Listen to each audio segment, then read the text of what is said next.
Bismillahirrahmanirrahim. Assalamualaikum warahmatullahi taala wabarakatuh. Innal hamdalillah nahmaduhu wa nasta'inuhu wa nastahdihi wa nastaghfiruh wa na'udzu billahi min shururi anfusina wa sayyiati a'malina. Man yahdihillahu fahuwal muhtadi wa man yudlil fala tajida lahu waliyyan mursyida. Asyhadu an la ilaha illallah wahdahu la syarika lahu wa asyhadu anna sayyidana Muhammadan 'abduhu wa rasuluh. Allahumma salli wa sallim ala sayyidina Muhammad wa ala alihi wa ashabihi wa man ihtada bihadihi wa istanna bi sunnatihi ila yaumiddin. Rabbi syrah li sadri wa yassirni amri wahlul 'uqdatam min lisani yafqahu qawli. Subhanaka la 'ilma lana illa ma 'allamtana innaka antal alimul hakim wa la haula wa la quwwata illa billahil 'aliyyil 'azim. Alhamdulillah, kita bersyukur kepada Allah Subhanahu wa taala kerana Allah masih lagi memberi peluang kepada kita untuk hidup pada hari ini, pada hari Jumaat 10 hari bulan 4 2020 atau bersamaan dengan 16 Sya'ban 1441 Hijrah.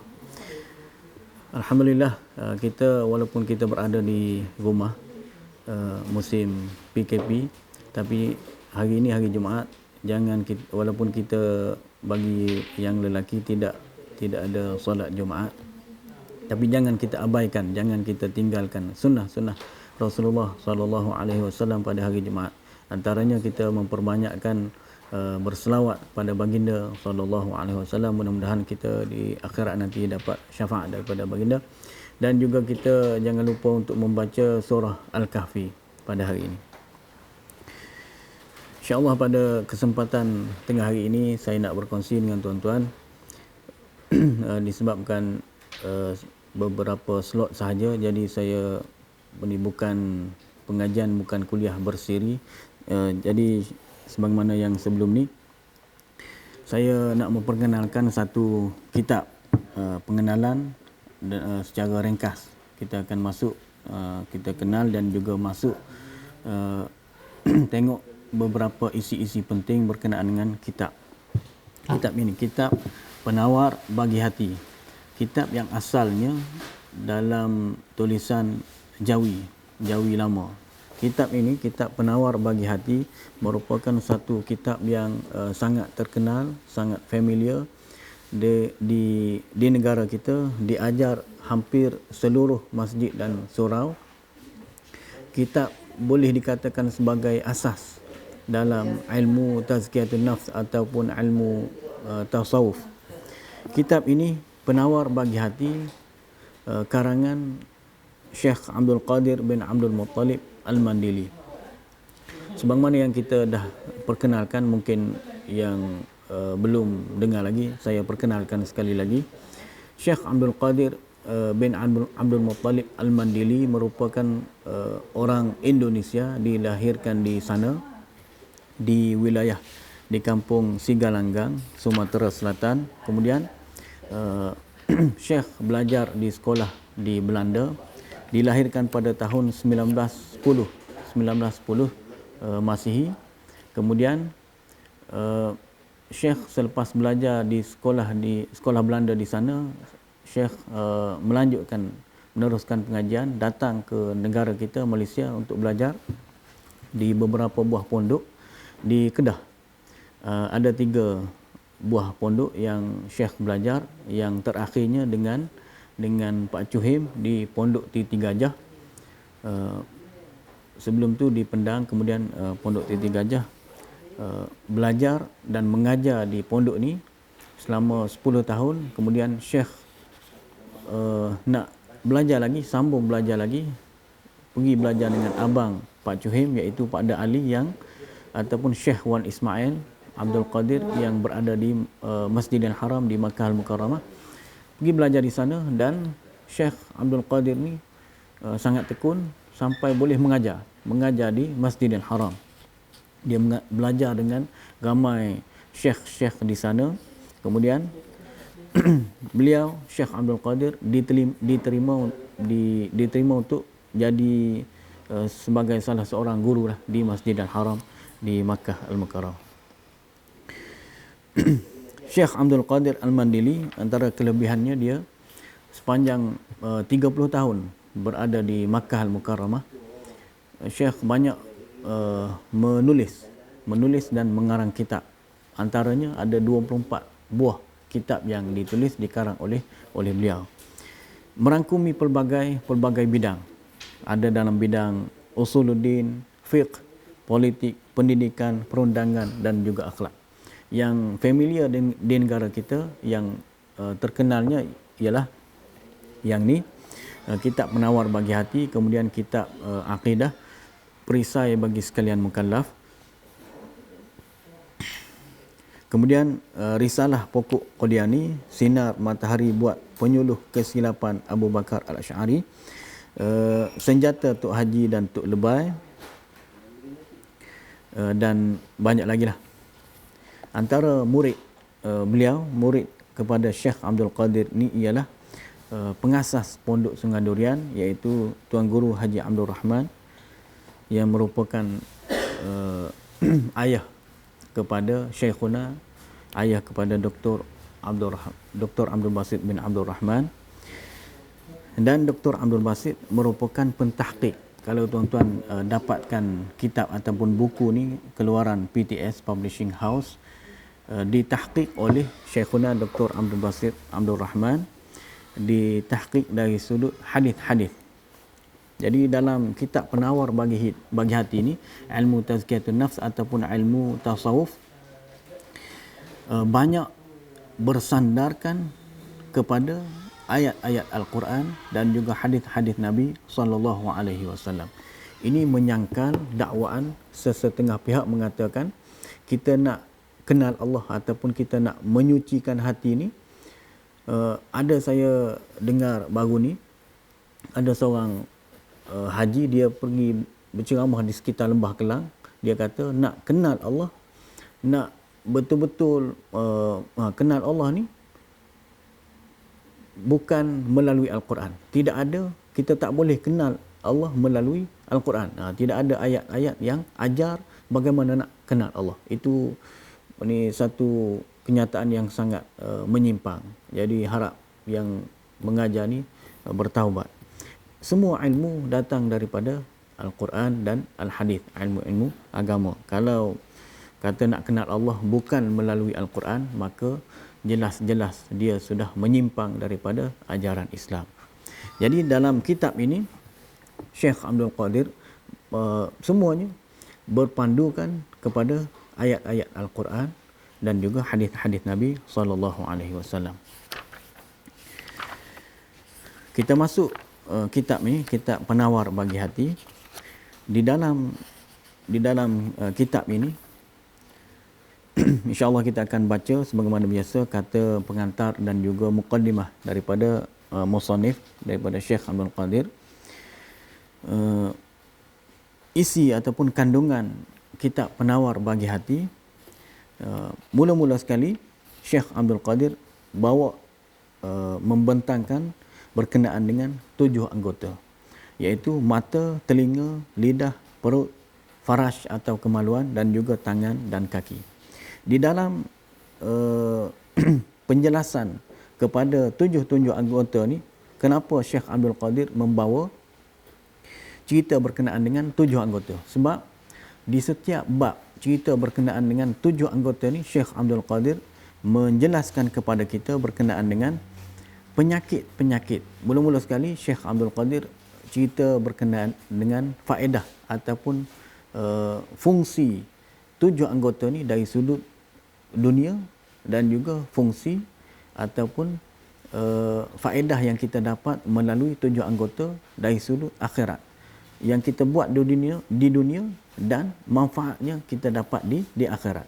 Kelebihan dari sudut dunia dan dari sudut akhirat. Kemudian Syekh Abdul Qadir bagi tahu penyakit yang keluar daripada 7 anggota ni dan bagaimana cara nak merawatnya. Jadi kita masuk dulu, kita sentuh dulu berkenaan dengan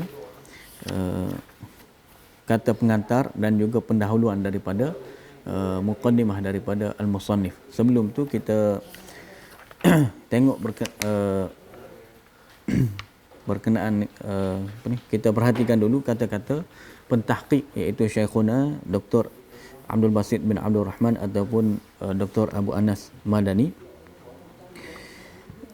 Beliau menjelaskan ataupun menghuraikan di dalam kuliah beliau kitab ini, kitab penawar bagi hati, di Pondok Sungai Durian, tempat yang saya belajar juga dulu. Di Pondok Sungai Durian pada tahun 1431 Hijrah. Kita sekarang tahun 1441 Hijrah. Jadi sudah 10 tahun kitab ini dihuraikan di dalam kuliah oleh Syekhuna Dr. Abu Anas Madani. Sebanyak 30 siri kuliah. Kemudian Syekhuna Dr. Abu Anas Madani dia salin balik untuk memudahkan kepada semua, khususnya para asatidzah, ustaz-ustaz ataupun ustazah yang nak mengajar di masjid ataupun surau, dikekalkan di dalam cetakan yang baru ini, dikekalkan tulisan Jawi lama oleh musannif, oleh Syekh Abdul Qadir Al-Mandili, dan diolah balik dengan bahasa, dengan tulisan Rumi dan bahasa Melayu yang baru, supaya generasi sekarang lebih jelas, lebih faham. Dan juga Syekhuna tahqiq hadis-hadis yang dibawa, yang dinyatakan oleh Syekh Abdul Qadir Al-Mandili di dalam kitab Penawar Bagi Hati ini.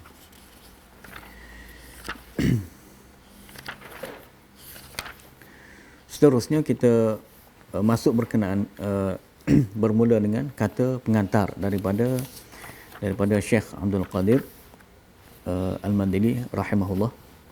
Bismillahirrahmanirrahim. Dengan nama Allah yang Maha Pemurah lagi Maha Pengasihani. Segala puji bagi Allah Ta'ala, Tuhan yang menjadikan ia akan jin dan manusia supaya mengerjakan mereka itu akan ibadat. Di dalam hamdalah ataupun puji-pujian kepada Allah ini, Syekh Abdul Qadir ambil daripada ayat Al-Quran, iaitu ayat yang selalu kita baca di dalam surah Az-Zariyat ayat 56, a'udzubillahi minasyaitonirrajim, wa ma khalaqtul jinna wal insa illa liya'budun. Dan aku tidak menciptakan jin dan manusia melainkan untuk menyembahku. Jadi di permulaan ayat karang kitab ni, Syekh Abdul Qadir bawa intipati daripada ayat Al-Quran. Lagi yang sangat mengetahui, Allah yang sangat mengetahui ia akan yang tersembunyi di dalam dada dan segala mata yang khianat. Ini juga ambil daripada ayat Al-Quran di dalam surah Ghafir ayat 19, a'udzubillahi minasyaitonirrajim. Allah ni Maha mengetahui, ya'lamu kha'inatal a'yuni wa ma tukhfis sudur. Mengetahui, Allah sangat mengetahui apa yang terkandung di dalam dada semua makhluk dan juga yang tersembunyi di sebalik pandangan mata yang khianat. Dan lagi akan bertanya ia daripada pendengar dan penglihat dan hati dan lainnya pada hari kiamat. Allah akan mempersoalkan, akan tanya balik apa yang nikmat-nikmat dia bagi kepada kita, pendengaran, penglihatan dan juga hati.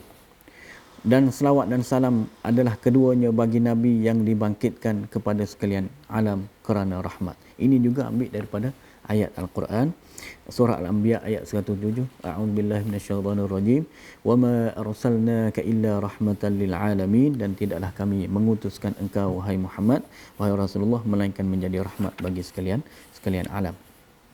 Kemudian Syekh Abdul Qadir menyebut membawa hadis Nabi sallallahu alaihi wasallam, innallaha la yanzuru ila suwarikum wa amwalikum walakin yanzuru ila qulubikum wa a'malikum.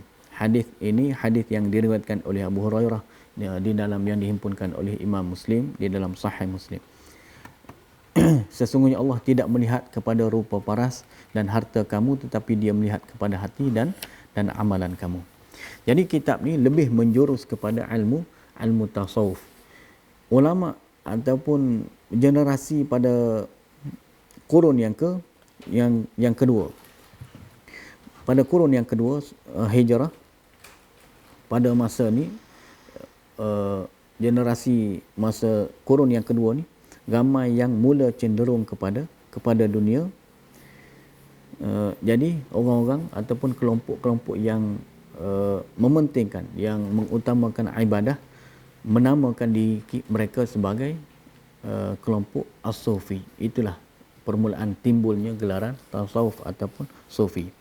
Dan bukan diambil daripada bahasa Arab, tidak ikut kaedah ataupun qiyas bahasa Arab. Tidak ambil daripada perkataan as-safa dan tidak ambil daripada perkataan as-sufa. Kalau menurut Syekhul Islam Zakaria Al-Ansari, ta'rif ataupun definisi pengertian tasawuf itu ialah ilmun yu'rafu bihi ahwal tazkiyatin nafs, ilmu bagi menyucikan diri, wa tasfiyatil akhlaq, dan juga membersihkan akhlak, perangai, dan wa ta'miril zahir wal batin, memakmurkan diri manusia dari sudut zahir dan batin. Tujuannya linailis sa'adatil abadiyah, untuk mendapatkan, untuk mencapai kebahagiaan yang abadi. Di dalam Ar-Risalah Al-Qushairiyah. Seterusnya di dalam muqaddimah Al-Musannif rahimahullah, Syekh Abdul Qadir menjelaskan berkenaan dengan yang pertama ta'rif. Ta'rif sebagaimana yang kita sudah bagi tahu, ta'rif yang tadi ta'rif dari Syekhul Islam Zakaria Al-Ansari. Ta'rif dari Syekh Abdul Qadir sendiri di permulaan kitab, di dalam pendahuluan ataupun muqaddimah, ilmu tasawuf adalah satu ilmu bagi mengetahui segala kelakuan hati. Kelakuan hati kita lah. Kita tak boleh nak cek, nak nilai hati, jantung orang lain, tetapi nak nilai hati kita. Jadi melalui ilmu ni kita tahu adakah hati kita, jantung kita ni berpenyakit ataupun tidak, sakit ataupun tidak. Sama ada kelakuan yang dipuji, sama ada di dalam diri kita, di dalam jiwa kita ni ada sifat-sifat yang dipuji, seperti tawaduk, seperti merendah diri, sabar, ataupun ada perangai-perangai yang busuk, yang tercela, seperti dengki, penyakit hasad dengki, PhD yang ni yang kita tak nak, penyakit hasad dengki, dan juga berbangga diri ataupun sombong, ego. Kemudian di dalam muqaddimah juga Syekh bagi tahu faedah belajar ilmu ini adalah bagi tujuan ataupun faedah kelebihan kita belajar ilmu tasawuf ini ataupun ilmu tazkiyatun nafs ini ialah kita nak mengosongkan hati seseorang itu daripada mempercayai, mengosongkan hati kita daripada percaya selain daripada Allah. Ini ada unsur tauhid juga, dan menghiasi hatinya untuk memandang kepada Allah Subhanahu Wa Taala. Kita tawajuh ataupun fokus kepada pandangan Allah semata-mata dan memandang kepada Tuhan sekalian alam, Tuhan yang menjadikan segala-galanya. Kemudian maudhu' ataupun topik perbincangan ilmu tasawuf ini ialah perkara yang dibincangkan dalam ilmu ini adalah sikap seseorang manusia itu berpunca daripada hati. Kita akan sebutlah asas hadis ini daripada Nabi SAW. Perangai yang keluar daripada anggota kita, daripada anggota tangan, mata, telinga dan sebagainya, yang keluar ni puncanya, suisnya berada di dalam hati. Kemudian hukum mempelajari ilmu ini adalah fardu ain untuk yang berakal dan baligh. Ini bukan untuk ustaz, bukan untuk orang yang ada ilmu agama, tetapi untuk semua, daripada baligh sampailah ke meninggal, semuanya kena belajar bagaimana nak membersihkan, menyucikan hati kita daripada perangai-perangai, sifat-sifat yang tak elok, dan kita masukkan ke dalam diri perangai sifat yang baik-baik. Sumber ilmu ini tidak lain dan tidak bukan semestinya ambil daripada Al-Quran dan hadis Nabi SAW. Dan ilmu ini dinamakan sebagai ilmu tasawuf ataupun ilmu tazkiyatun nafs. Ilmu tasawuf bermaksud membersihkan segala anggota yang zahir daripada segala perbuatan yang keji. Bila kita belajar ilmu tazkiyatun nafs, nak menyucikan diri, asasnya kena buang dulu, kena buang kotoran dulu. At-takhalli minar radha'il, kena buang diri kita, dalam diri kita daripada yang tercela ataupun yang busuk, perangai-perangai yang tak elok.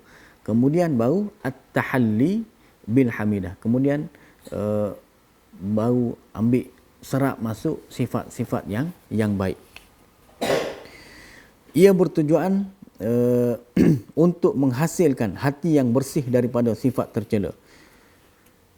Membersihkan segala anggota. Jadi segala anggota yang zahir itu adalah yang pertama mata. Orang Melayu pun memang sudah sebut dari mata turun ke hati. Mata, telinga, lidah, perut, faraj ataupun kemaluan, tangan dan kaki. Jadi 7 anggota yang besar, anggota badan kita. Daripada anggota inilah sifat ataupun kelakuan-kelakuan kita sebenarnya yang keluar daripada anggota ni puncanya daripada hati. Kita perlu ingat di dalam hati Allah Subhanahu Wa Taala sudah memberi beberapa nikmat yang besar, iaitu segala anggota yang wajib dipelihara dan disyukuri. Sekiranya kita tidak memeliharanya, maka semua anggota itu menjadi saksi kepada kita pada hari kiamat. Allah Subhanahu Wa Taala telah menjelaskan di dalam surah Yasin, surah yang familiar dengan kita. A'udzubillahi minasyaitonirrajim. Al-yawma nakhtimu ala afwahihim wa tukallimuna aydihim wa tashhadu arjuluhum bima kanu yaksibun. Pada hari itu kami tutup mulut mereka, kedua tangan mereka. Kedua tangan menjadi saksi. Tangan ni akan bagi tahu, memberitahu kepada kami, dan kaki mereka menjadi saksi terhadap apa yang mereka sudah usahakan. Kemudian kita mungkin masuk sikit daripada 7 anggota ni, kita masuk sikit anggota yang pertama. Kalau kita nak masuk semua mungkin tak sempat lah. Anggota yang pertama iaitu mata. Mata memainkan peranan yang sangat besar, dan daripada mata ni banyak penyakit yang menyebabkan hati kita rosak. Syekh menyatakan, ketahui olehmu bahawasanya mata engkau itu menjadikan dia oleh Allah Ta'ala bagi engkau kerana beberapa faedah. Sebagaimana yang kita bagi tahu tadi di permulaan, Syekh bagi tahu faedah untuk dunia dan faedah untuk akhirat, untuk semua anggota ni. Kemudian Syekh akan bagi tahu penyakit setiap anggota. Faedah yang bangsa akhirat dan faedah yang bangsa dunia, untuk dunia dan juga untuk akhirat. Maka setengah ataupun sebahagian daripada segala faedahnya, faedah mata yang bangsa akhirat, yang dinisbahkan ataupun faedah yang dapat manfaatnya untuk akhirat, ialah memandang kepada langit. Bila kita tengok ciptaan Allah, segala makhluk Allah yang besar-besar ni, langit, matahari, bulan, bintang dan lainnya, supaya berdalil engkau dengan dia atas adanya Allah Ta'ala dan atas keesaannya dan atas kuasanya. Sebagaimana yang kita pernah sebut, bila kita tengok makhluk Allah ni, akan menampakkan, membuktikan kepada hebatnya kekuasaan Allah Subhanahu Wa Ta'ala. Langit yang kita tidak tahu dicipta daripada apa material, langit yang tidak bertiang, awan, bulan, bintang dan semuanya ini, bila kita tengok, kita tahu bila kita tengok dapat meningkatkan iman kita kepada Allah Subhanahu Wa Taala. Dan setengah daripadanya melihat akan Al-Quran. Kita tengok Al-Quran dapat pahala, tapi yang lebih baiknya kita bukan tengok saja, tapi kena bacalah, kena mengaji. Dan melihat akan jalan kepada masjid. Kita sekarang ni musim PKP. Dulu kita rajin ke masjid. Bagi yang mungkin ada hikmah di sebalik PKP ni, memendam rasa ataupun memendam rindu untuk lebih rajin. Dulu jarang sangat ke masjid, tapi bila dikurung ataupun musim PKP ni, kena duduk di rumah, jadi lebih rindu untuk ke masjid. Jadi kita selalu teringat kepada masjid. Dulu kita tengok saja jalan, tengok orang ke masjid, kita kurang ke masjid. Tapi kita berazam selepas ni kita rajin untuk ke masjid. Antara hikmah PKP lah, memendam rasa, memendam rindu untuk jadi kita sangat nak pergi kepada masjid dan kepada tempat menuntut ilmu. Kita tengok kepada jalan ke masjid, jalan untuk jalan-jalan untuk pergi menuntut ilmu. Dan setengah daripada faedah yang bangsa dunia, faedah dari sudut dunianya, melihat kepada perusahaan engkau. Kita tengok kepada kerja buat kita lah, pekerjaan kita. Kita tengok kita nak buat kerja, memang kena tengok type, laptop dan sebagainya. Kita ada bengkel, perlukan kepada mata dan sebagainya. Dan melepaskan engkau daripada segala yang menyakiti, seperti jatuh. Kita dapat beringatlah, berhati-hati. Kita bawa kereta, drive dan sebagainya, itu adalah daripada nikmat mata. Dan berlaga belanggar, dan bermula mensyukurkan mata itu, memelihara daripada tiap-tiap melihat yang haram.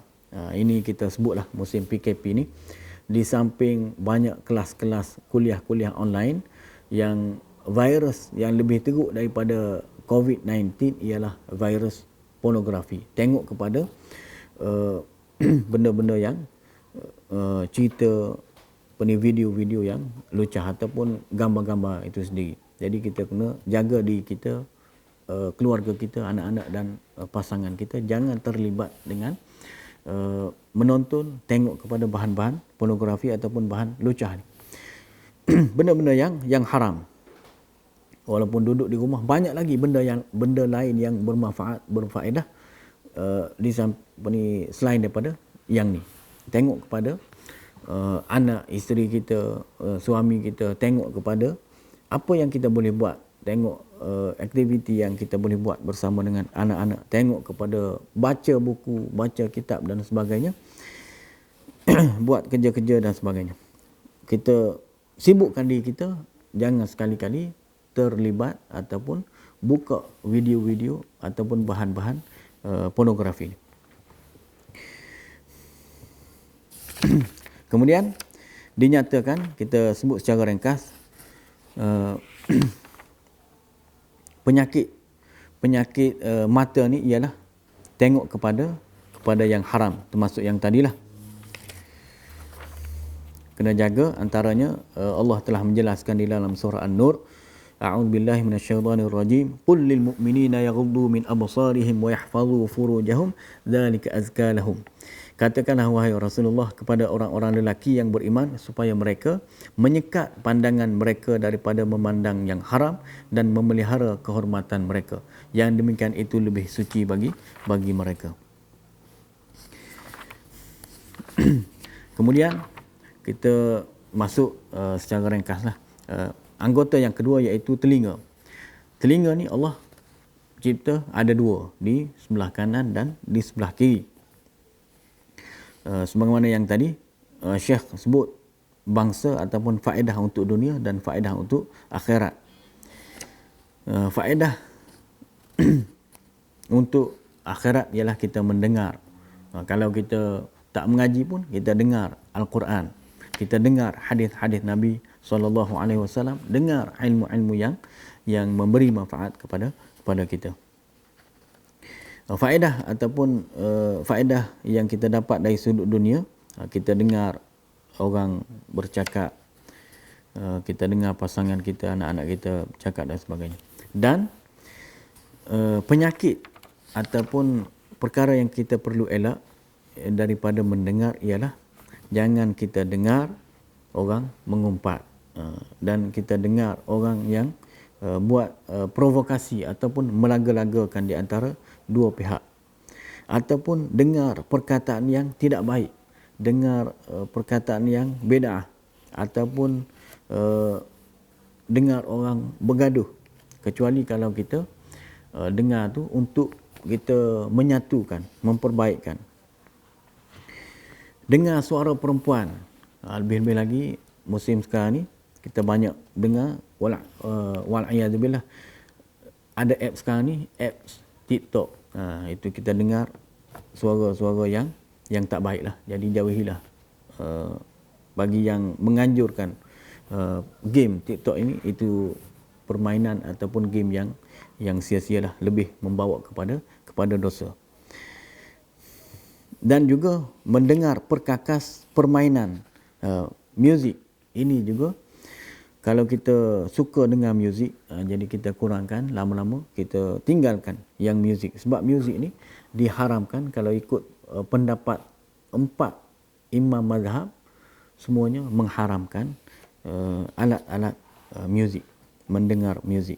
Disebut contoh oleh Syekh ialah umpama serunai, seruling dan sebagainya. Dan kemudian ditahqiq ataupun dijelaskan oleh Syekhuna secara panjang lebar, membawa pandangan para ulama ramai yang menyebut berkenaan dengan pengharaman muzik. Kemudian lidah.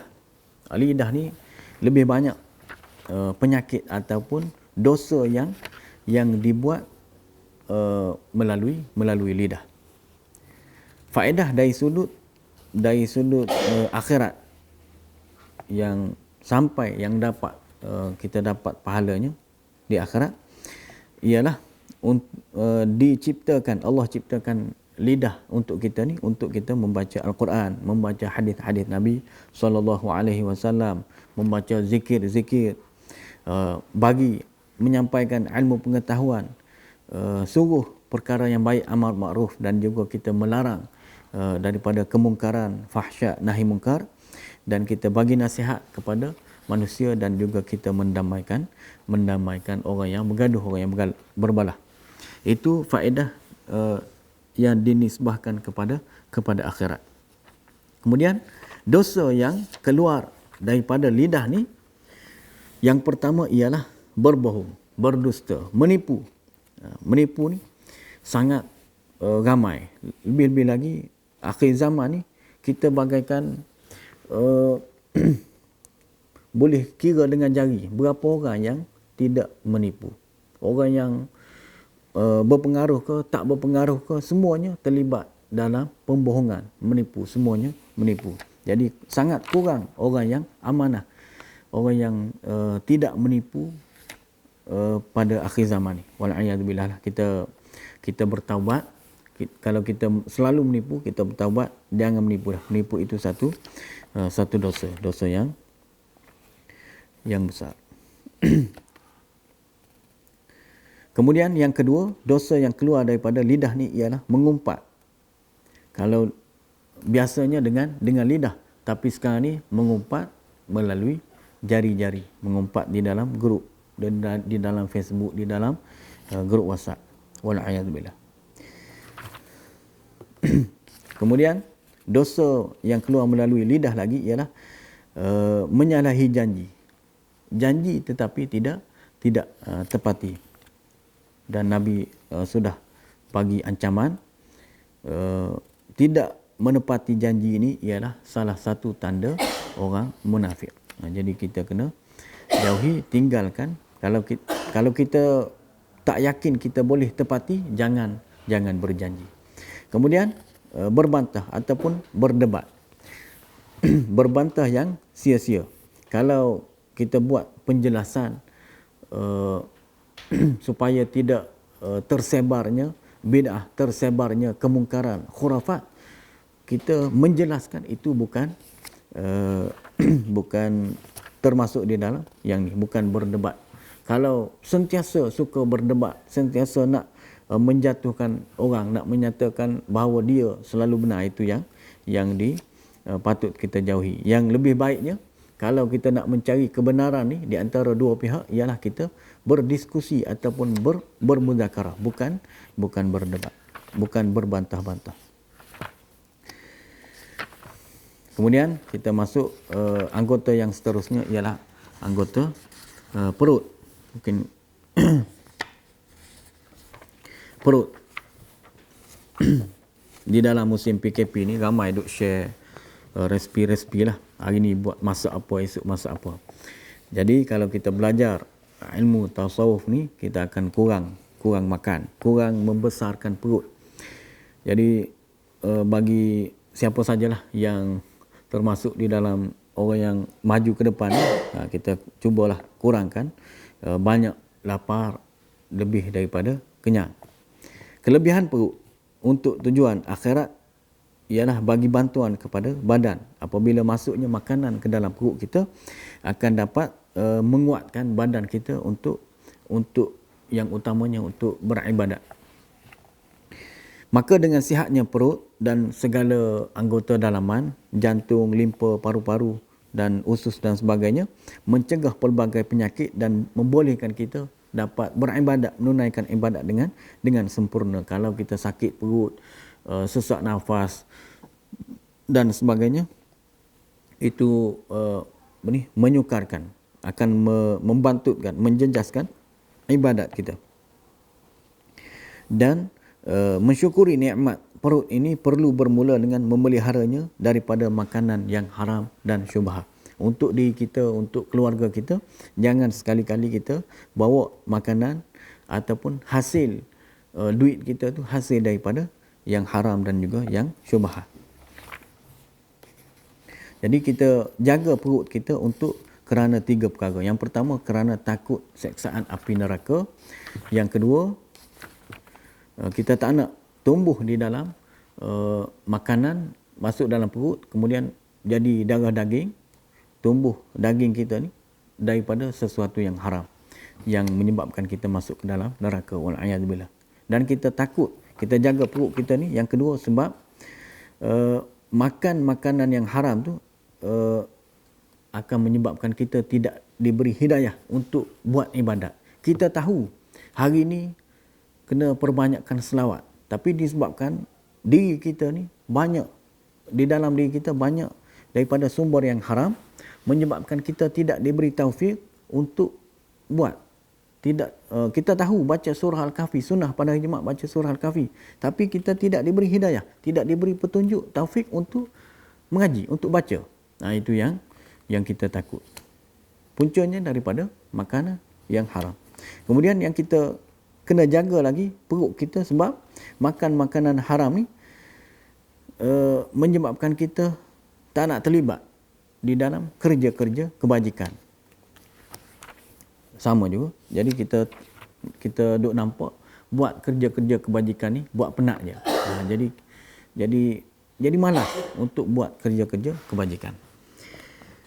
Jadi kita perlu menjauhi, Syekh sebut, kita perlu menjauhi sifat makan sehingga kenyang, selalu kenyang macam ular sawur, sebab beberapa perkara.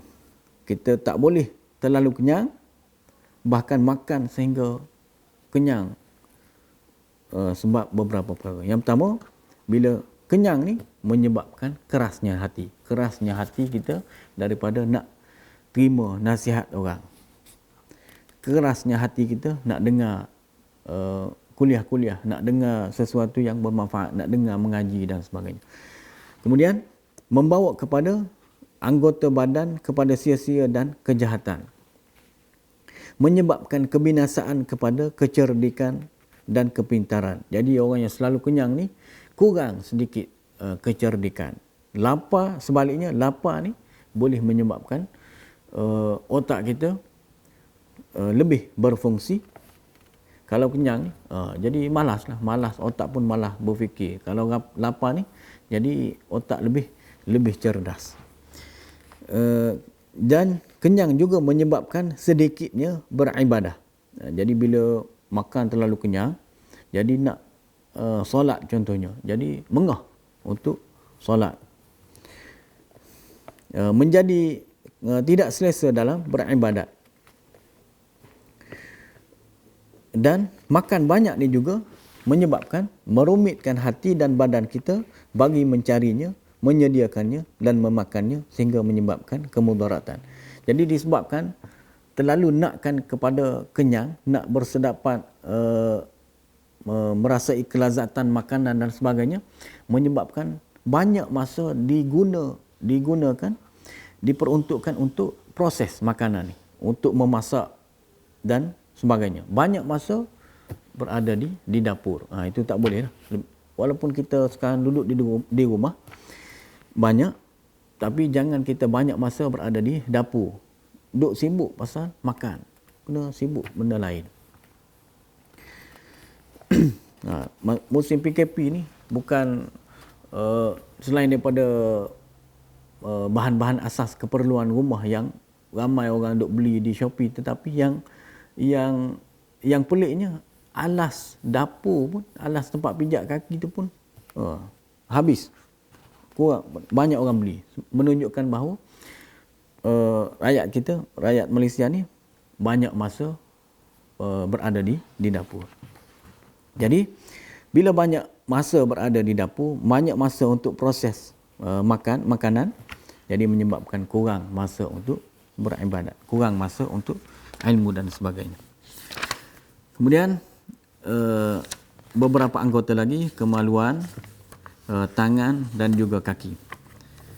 Selepas daripada bab yang pertama ni, cerita berkenaan dengan anggota dan juga dosa-dosa, penyakit-penyakit yang keluar daripada anggota, Syekh Abdul Qadir rahimahullah membawa kepada kita berkenaan dengan kita kena buang at-takhalli minar radha'il, kena buang perangai-perangai, sifat-sifat yang tercela di dalam diri.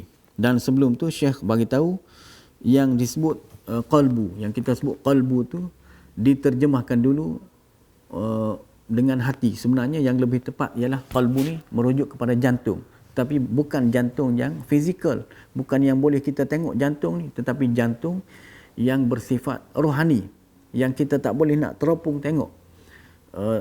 Jantung rohani inilah yang mengandungi sifat-sifat yang tak baik. Antara sifat yang kita perlu kosongkan, bersihkan dari dalam diri kita, dari dalam jantung kita, jantung rohani, ialah terlalu tamak, terlalu nakkan, tamak terhadap makanan. Kemudian terlalu nak ataupun terlalu tamak kepada berkata-kata, suka bercakap. Jadi bila banyak bercakap ni akan menyebabkan banyak tersalah, banyak dosa. Kemudian sifat marah. Sebagaimana dalam hadis Nabi bagi tahu kepada kita jangan marah, la taghdab. Kena kurangkan kemarahan. Kawal emosi kita, kawal kemarahan kita. Seterusnya dengki. Kena buang dari dalam jantung rohani kita sifat dengki. Kita pun ada dalam ayat Al-Quran, Rabbana wala taj'al fi qulubina ghillan lil ladzina amanu. Kemudian kedekut ataupun sayang harta, menyebabkan tak nak menginfakkan, membelanjakan harta di jalan Allah. Terlalu sayang harta, terlalu sayang dunia, terlalu kedekut. Tak nak mengeluarkan zakat, tak nak bersedekah dan sebagainya. Bangga diri. Sifat seterusnya, sifat yang tercela ialah bangga diri. Bangga diri boleh kita terjemahkan sebagai ego ataupun sombong. Kita rasa kita ni besar. Kita rasa kita ni orang yang level tinggi lah. Jadi orang-orang yang kebanyakan ni bukan level kita. Ataupun kita ni kena sebagaimana yang wal'ayadzubillah, orang yang kena positif COVID-19 hari ni, ada segelintirnya yang ada perangai ni yang nak dilayan dengan high class, menganggap mereka ni orang yang VIP, VVIP dan sebagainya. Jadi itu semua adalah perangai, sifat-sifat yang tercela, ego dan sombong. Kemudian cintakan dunia, hubbud dunia, sangat cintakan dunia. Kita boleh cari dunia, tetapi dengan dunia ataupun harta yang kita cari itu untuk ke jalan akhirat. Bukan kita cari dunia tetapi kita sangat asyik tenggelam di dalam nikmat kelazatan dunia, terlalu cintakan dunia. Kemudian besar diri.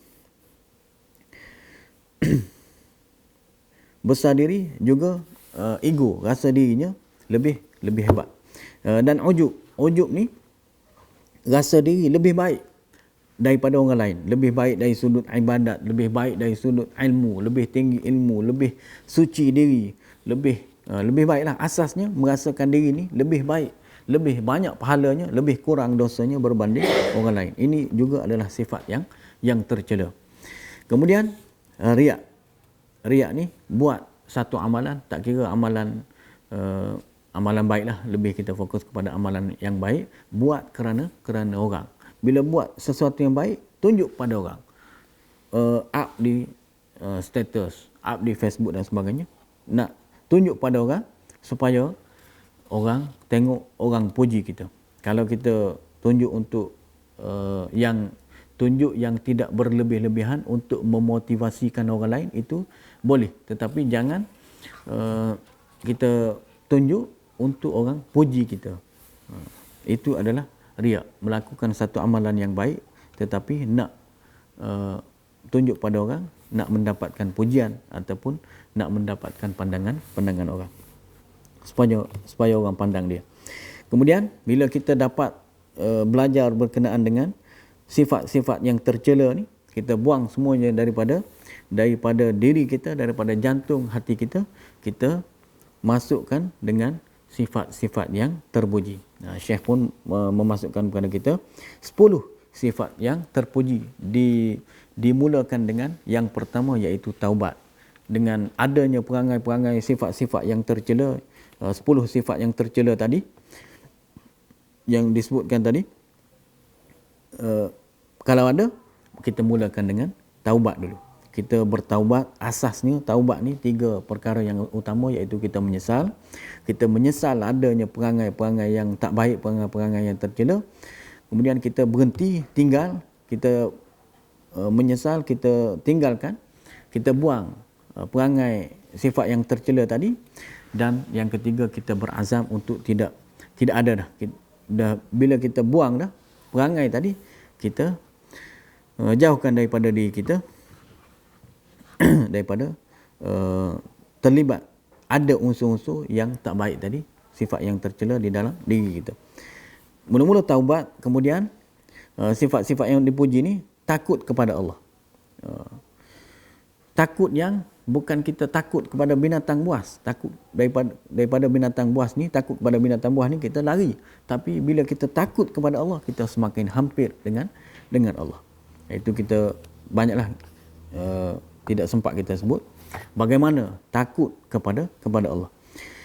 Kemudian zuhud ni tinggalkan dunia, ataupun dari dalam hati ni tidak terikat dengan dunia. Walaupun kaya, walaupun ada harta, semua kita ada harta, tetapi hati kita tidak terikat.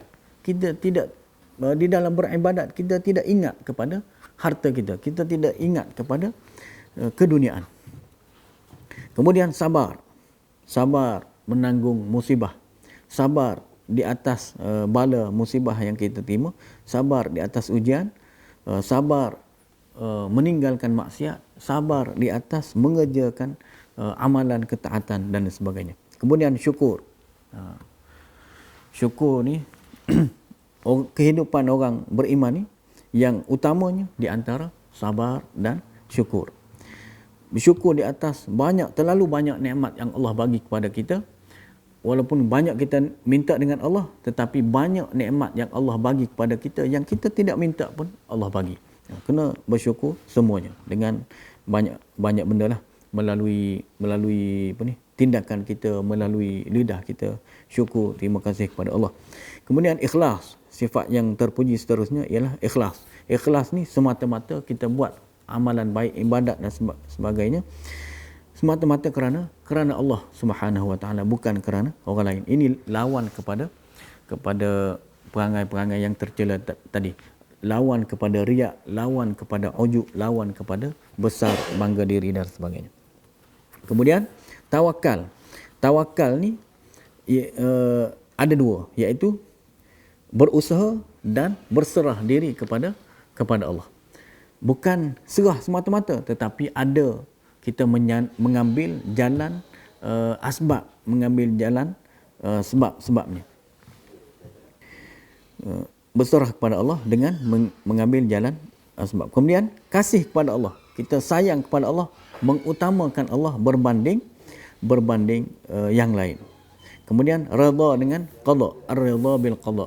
Redha dengan qada, ketentuan Allah Subhanahu wa taala kepada kita. Dan akhir sekali, ingat kepada kematian. Ingat mati, bukan takut mati. Bila kita ingat mati, kita akan mempersiapkan diri kita untuk mati. Bila kita mati, kita fikir. Bila kita mati, meninggal, sebab tak kira muda, tak kira lelaki, perempuan, tak kira yang positif COVID-19 ataupun tak positif pun, semuanya akan mati. Jadi bila kita ingat mati, kita muhasabah, kita termenung, kita ingat pada mati. Kalau kita mati hari ini, apakah kita sudah rasa seronok ataupun rasa berpada dengan apa yang kita buat? Tak boleh. Kita kena betul-betul beribadat. Bila kita ingat pada mati, akan menyebabkan kita ibadat sungguh-sungguh, dan kita akan buat yang terbaik untuk sebagai persediaan menghadapi kematian. Jadi itu saja sebagai pengenalan secara ringkas bagi semualah. Semua nak membersihkan diri, nak membersihkan jiwa, nak membersihkan hati, kena belajar asasnya. Banyak lagi kitab lain, dan bagi kitab yang lebih familiar, lebih dekat dengan kita di negara kita ni, kita boleh dapatkan kitab ini, Penawar Bagi Hati. Yang lebih jelasnya, yang ini yang telah ditahqiq oleh Syekhuna Dr. Abu Anas Madani, untuk kita belajar bagaimana kita nak menyucikan hati kita, nak memperbaiki akhlak dan tingkah laku kita, dan seterusnya kita nak menyerapkan, membawa masuk, dan dengan sifat-sifat yang alhamdulillah, yang terbaik, yang terpuji ke dalam diri kita. Itu sahaja, mudah-mudahan semoga bermanfaat apa yang saya kongsi pada petang ini. Bermanfaat untuk diri saya dan tuan-tuan. Yang kurang itu saya minta maaf.